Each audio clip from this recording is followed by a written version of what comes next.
Menteri Sekretaris Negara Prasetyo Hadi memastikan pihaknya akan segera menentukan status Wakil Menteri Migrasi dan Pemasyarakatan Silmi Karim di Kabinet Merah Putih.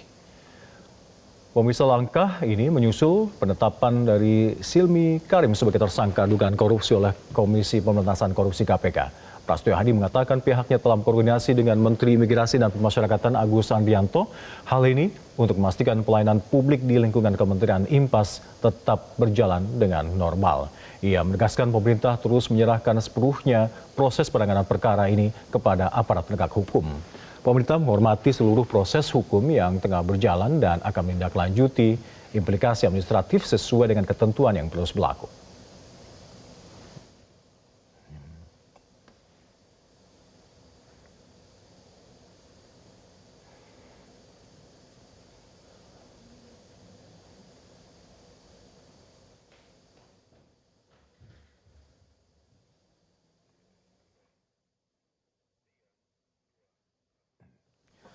Sedangkan pemirsa di tempat lainnya, Kejaksaan Agung menetapkan 3 mantan pejabat Badan Gizi Nasional atau BGN sebagai tersangka dalam kasus dugaan korupsi tata kelola program makan bergizi gratis atau MBG. Penetapan para tersangka ini dilakukan setelah tim Jaksa Agung Muda Tindak Pidana Khusus atau Jampitsus menggeledah kantor BGN selama lebih dari 12 jam dan menemukan dugaan penyimpangan dalam menunjukkan mitra serta juga pengadaan barang dan jasa.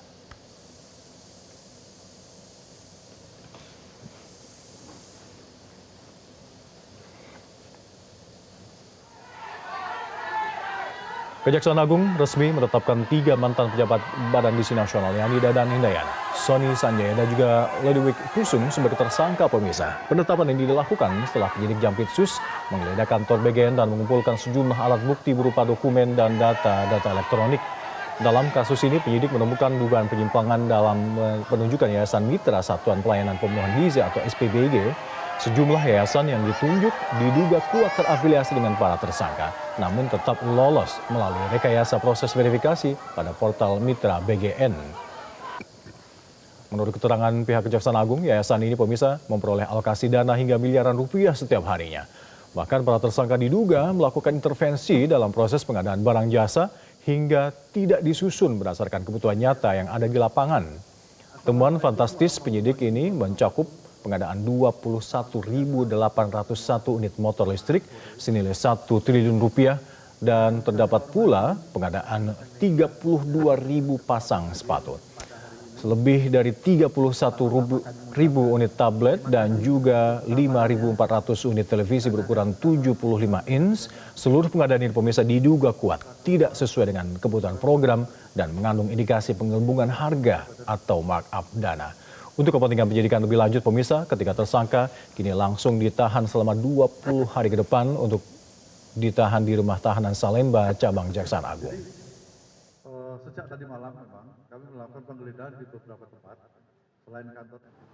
Bahwa setelah melalui serangkaian pemeriksaan tersebut, saudara DH, saudara SS, dan saudara LP sebagai saksi dan berdasarkan 2 alat bukti yang cukup yang diperoleh tim penyidik, maka tim penyidik menetapkan saudara DH selaku Kepala Badan Gizi Nasional, saudara SS selaku Wakil Kepala Badan Gizi Nasional bidang operasional pemenuhan gizi, dan saudara LP selaku Wakil Kepala BGN bidang pengembangan organisasi dan hubungan kelembagaan sebagai tersangka dalam penyidikan dugaan tindak pidana korupsi tata kelola program makanan bergizi gratis pada Badan Gizi Nasional tahun 2025 sampai dengan tahun 2026.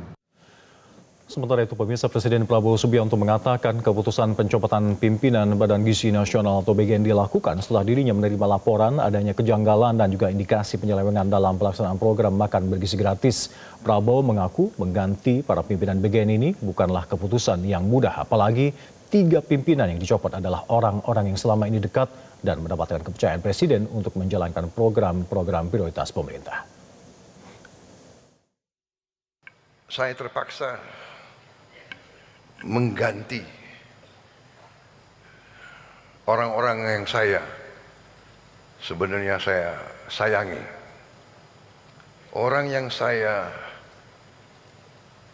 percaya orang yang saya berikan tugas untuk negara yang sangat berat. Saya tidak mau banyak komentar karena mereka-mereka ini menghadapi masalah penyelidikan hukum. Karena itu saya tidak boleh banyak komentar. Nanti seolah saya mempengaruhi. Jadi memang sudah berapa saat saya mendapat laporan ada kekurangan-kekurangan, ada kejanggalan-kejanggalan, ada indikasi-indikasi penyelewengan-penyelewengan dari pimpinan. Waktu saya mendapat laporan-laporan itu, saya panggil Kepala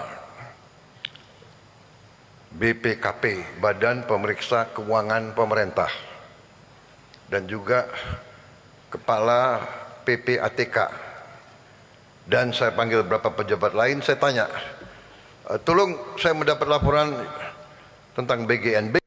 Jelajahi cara baru mendapatkan informasi. Download Metro TV Extend sekarang.